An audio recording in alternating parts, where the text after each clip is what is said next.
Assalamualaikum warahmatullahi wabarakatuh. Innal hamdalillah nahmaduhu wa nasta'inuhu wa nastaghfiruh wa na'udzu billahi min syururi anfusina wa min sayyiati a'malina. May yahdihillahu fala mudilla lahu wa may yudlil falan tajida lahu waliyan mursyida. Asyhadu an la ilaha illallah wa asyhadu anna Muhammadan abduhu wa rasuluhu la nabiyya ba'd. Allahumma shalli wa sallim ala hadzal nabiyil karim Muhammadin sallallahu alaihi wasallam wa ala alihi wa sahbihi ajmain. Bapak-bapak, ibu-ibu yang saya hormati serta generasi muda yang saya sayangi. Baiklah, pada kesempatan yang berbahagia ini kita akan melanjutkan membaca tafsir Al-Azhar yang disusun oleh Profesor Dr. Hamka. Yang pada kesempatan ini kita akan membacakan surah An-Nisa,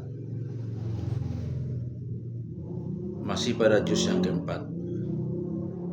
Dan pada kesempatan ini kita akan membacakan pendahuluan daripada surat An-Nisa. Surah An-Nisa artinya adalah perempuan-perempuan. Surat keempat terdiri dari 176 ayat, diturunkan di Madinah. Ayat 1 sampai 23. Pendahuluan. Sama pendapat semua ahli tafsir bahwasanya seluruh surat An-Nisa diturunkan di Madinah. Kata setengah mereka itu surat ini diturunkan di Madinah.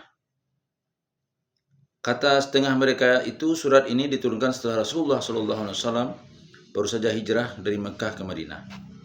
Pendapat ini dikuatkan oleh keterangan Aisyah radhiyallahu an, yaitu surat ini baru diturunkan setelah Aisyah mulai serumah dengan Rasulullah SAW.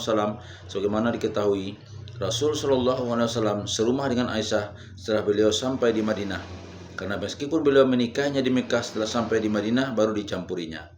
Cuma satu ayat saja menurut riwayat dari Qurtubi yang diturunkan di Mekah, yaitu ayat 57. Rasulullah memerintahkan kepada Utsman bin Talhah supaya memegang teguh amanah memegang kunci Ka'bah. Jika riwayat ini benar, niscaya ayat 57 pun termasuk ayat Madinah juga. Sebab sesudah ayat yang turun sesudah hijrah termasuk menjadi Madaniyah walaupun dia diturunkan di Mekah. Banyak ayatnya ialah 177 menurut perhitungan mushaf yang masyhur, diberi nama surah An-Nisa'i yang berarti perempuan-perempuan. Boleh jadi karena pada ayat paling pertama telah disebut An-Nisa, dan boleh jadi juga karena di dalam surah ini banyak dibicarakan urusan yang mengenai kaum perempuan.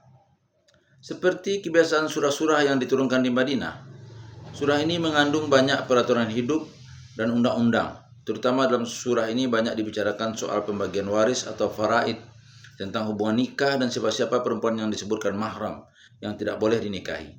Apa kewajiban laki-laki terhadap perempuan dan apa kewajiban perempuan terhadap laki-laki. Dibicarakan juga urusan anak yatim, terutama dalam surah inilah tersebut kebolehan beristri sampai 4, sebagaimana juga dua surah yang dahulu atau Al-Baqarah dan Ali Imran. Dia dibuka dengan takwa dan ditutup dengan takwa. Urusan kejahatan kaum munafik pun tidak ketinggalan dibuka rahasianya, sebab masyarakat yang baru dibangun di Madinah selalu diganggu oleh kecurangan kaum munafik. Di dalam surat ini pun kita akan bertemu dengan dasar-dasar pendirian suatu pemerintahan yang adil sebagai dasar cita-cita Islam.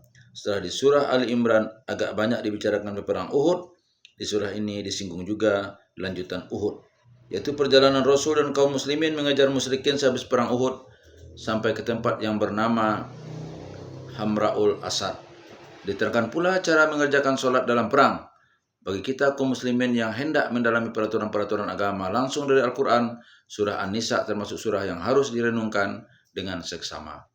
Billahi taufiq wal hidayah. Wassalamualaikum warahmatullahi wabarakatuh.